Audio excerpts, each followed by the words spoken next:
ব্যাপারীকে অভিভাবক মেনে তার কথা মতো ইচ্ছা মতো অযৌক্তিক এবং অযাচিতভাবে আলুর মূল্য বৃদ্ধি করে দিচ্ছেন। তাহলে আপনার এখানে কি দাঁড়ালো? আপনি দেখেন, আপনি যে রিপন ব্যাপারীর কথা বললেন, উনি প্রথমত অস্বীকার করলো।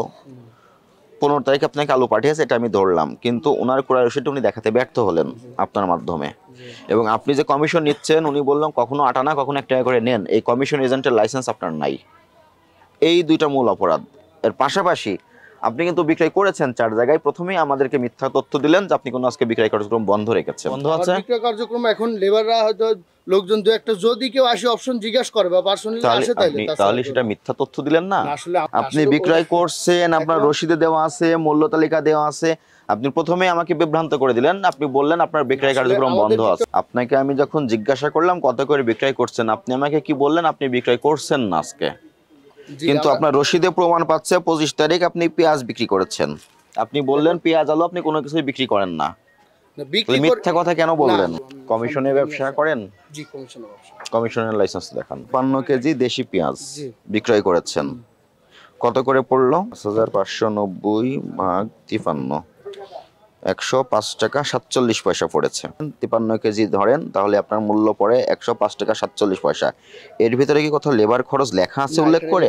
এখানে লিখে দিয়েছেন? এখানে লিখে দাও একসঙ্গে লেখেন নাই, তাহলে কেন মৌখিকভাবে এটা বোঝাচ্ছেন? আপনি বলছেন এর ভিতর লেবার কস্ট আছে, এখানে কোনো লেবার বলে কোনো শব্দ লেখা নাই, উল্লেখ করেন নাই। যেহেতু উল্লেখ করেন না, এই রসিদ আর আপনার মুখের কথা দুই রকম হচ্ছে কি? 53 কেজি পেঁয়াজ 5590 টাকা, এটা রসিদ করে একজনকে দিয়েছেন। কার কাছে বিক্রয় করেছেন? কার কাছে নামটা লেখে নেই। কেন লেখে নাই? নামটা তো এখন লেখেনি বা সেরকম কেউ লেখেও না বা প্রয়োজন করেন ওটা কারণ নামও লেখে না সেরকম। প্রয়োজন মনে করেন নাই? আমরা প্রয়োজন মনে করি না, সেও লেখে না, আমরাও লিখি না ওরকম। আপনিও প্রয়োজন মনে করেন না? লেখে হয়তো প্রয়োজন মনে করলে লেখে না, কেউ লেখে না। এবং আপনি যে এই যে ব্যাড ম্যানার যে প্র্যাকটিস শুরু করেছেন, এটা আপনি এস্টাবলিশ করার চেষ্টা করতেছেন। এই প্রক্রিয়াটা অস্বচ্ছ প্রক্রিয়া। কমিশন তো গ্রহণ করেন ব্যাপারী মাল বিক্রি করে দিয়ে। কত পার্সেন্ট কমিশন নেন? আমাদের পার্সেন্টেজ হিসাব না, আমাদের কেজি মূল্যে কি। আপনি যদি কমিশন গ্রহণ করেন একজন ব্যাপারীর পণ্য বিক্রি করে দিয়ে, যে পার্সেন্টেজ অনুযায়ী আপনি কমিশনটা নেবেন, সেটার একটা সুনির্দিষ্ট আইন আছে, কৃষি বিপণন আইন। সেই লাইসেন্সটি প্রথমে আপনাকে করতে হবে। সেই লাইসেন্স বলে আপনি আলুতে কত পার্সেন্ট কমিশন নেবেন, পেঁয়াজে কত পার্সেন্ট কমিশন নেবেন, সমস্ত কিছু স্পেসিফিকভাবে বলা আছে। আপনার ইচ্ছা হলো আপনি 10 জন ব্যবসায়ী বসে একটা কমিশন নির্ধারণ করে দিচ্ছেন কেজিতে এত টাকা। এই এখতিয়ার আপনাদেরকে কে দিয়েছে? আসলে স্যার এটা আমি নিজেও বলতে পারবো না। 6 জন কাস্টমারের কাছে বিক্রি করেছেন, অথচ আপনি প্রথমে বলেন আপনি বিক্রি করতেছেন না। মানি রসিদটা আপনারা সঠিকভাবে দিচ্ছেন না। আপনাদের এই যে মানি রসিদ সঠিকভাবে না দেওয়ার কারণে যে খুচরা ব্যবসায়ী ক্রয় করে নিয়ে যায়, উনি তো অধিক মুনাফা করেন। তাহলে আপনি তো সুযোগটা তাকে তৈরি করে দিলেন। আপনি আজকে আলু, লাল আলু 65 টাকা করে বিক্রয় করছেন, এই 65 টাকা মূল্য আপনাকে কে নির্ধারণ করে দিয়েছে?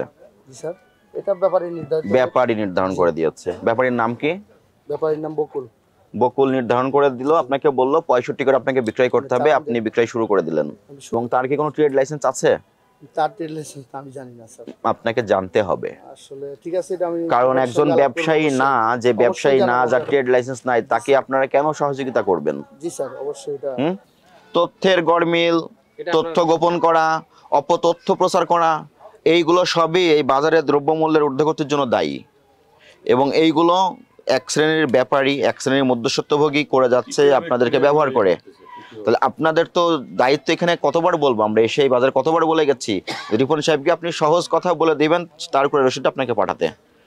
এখন হোয়াটসঅ্যাপে পাঠাতে 10 সেকেন্ডও সময় লাগে না, খুব কঠিন কাজ না। উনি এটা কখনোই আপনাকে পাঠাচ্ছে না, আপনিও তদারকি করে নিচ্ছেন না। উনার বক্তব্য এবং উনি যে মৌখিক তথ্য আমাকে দিলেন, সেই অনুপাতে এই ট্রেডিং 1 কেজি আলুতে লাভ করছেন 27 টাকা 28 পয়সা। আপনাকে দেখে আপনার প্রতিবেশী ব্যবসায়ী একই কাজ করতেছে। তাহলে আপনার এখানে কি দাঁড়ালো? আপনি দেখেন, আপনি যে রিপন ব্যাপারীর কথা বললেন, উনি প্রথমত অস্বীকার করলো।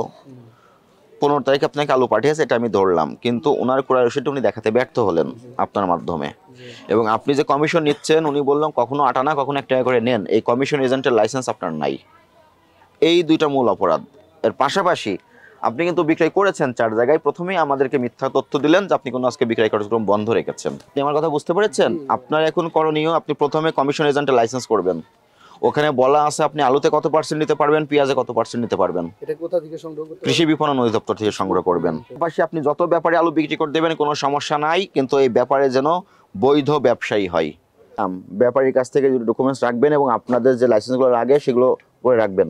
জাতীয় ভোক্তা অধিকার সংরক্ষণ অধিদপ্তরের শ্রদ্ধেয় মহবুবুল হক মহোদয়ের নির্দেশনায় আলু সহ অন্যান্য নিত্য প্রয়োজনীয় পণ্যের উপরে আমাদের অভিযান কার্যক্রম অব্যাহত আছে। তার অংশ হিসেবে আজকে আমরা এসেছি মোহাম্মদপুর থানা অধীন সাদেক খান কৃষি মার্কেটে। এসে দেখেছি কয়েকজন ব্যবসায়ী তারা কোনো ক্রয় বিক্রয় রসিদ সংরক্ষণ করছেন না এবং ব্যাপারীকে অভিভাবক মেনে তার কথা মতো ইচ্ছা মতো অযৌক্তিক এবং অযাচিতভাবে আলুর মূল্য বৃদ্ধি করে দিচ্ছেন। এর প্রেক্ষিতে দুজন ব্যবসায়ীকে আমরা 25,000 টাকা আর্থিক জরিমানা করেছি এবং প্রত্যেকটি আড়তদার পর্যায়ের প্রত্যেকটি ব্যবসায়ীর প্রতি আমাদের নজরদারি আছে। আলুর মূল্য যৌক্তিক পর্যায়ে না আসা পর্যন্ত আমাদের এ ধরনের অভিযান কার্যক্রম আরও কঠোরভাবে অব্যাহত থাকবে।